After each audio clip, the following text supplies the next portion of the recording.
Vibes an hatod, ngunyan bako sana sa mga motorista kundi sa mga netizen. An sa iyang viral na pagmando sa trapiko, tutukan sa istoryang ini. Sa liwat na pagbukas kan kralasihan, normal na ang magabat na bulos kan trapiko sa syudad ni Naga. Alagad imbes na mawaranin pasensya, huli sa halabang pila kan mga lunadan sa tinampo. Good vibes man na natod kan sa rumpia so personal na ini sa nasambitan ng syudad. Ayos ah! Ang saya kayang pagmando sa trapiko, syertong makakawaranin stress, huli sa sayang mga makonsuelong moves. Diba? Ang video na ini, nakaguno na nin rinibong reactions and shares sa social media. Pero yung mga kilos na ganon, yung mga tawag nito, yung mga anggulo, no?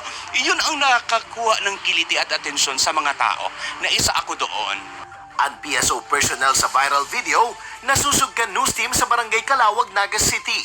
Siya ang 54 anyos na si Melchor Sumayaw.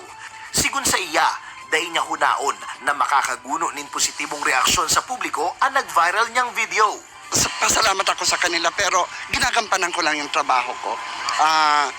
Hindi ko alam na may natutuwa sila.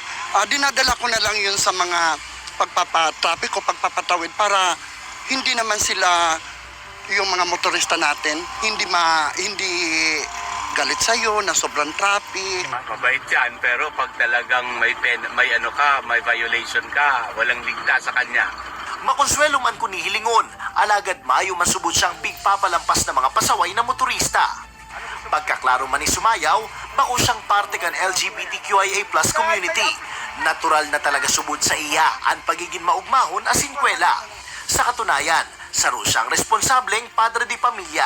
Mas gusto ko yung pinapawisan ako para at the end kang work mo hanggang 2 o'clock, masigla ka. Pag uwi mo sa pamilya mo, masaya.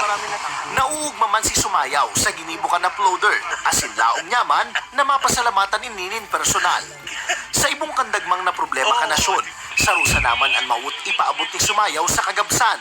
Ang gibuhonan sa iyang trabaho ni buong puso, mantang nagahatod nin inspirasyon. Wala, the best talaga! Kaibanan si Jovel Ubiso, Jesse Cruzat, Balitang Bicolandia. Si Tentay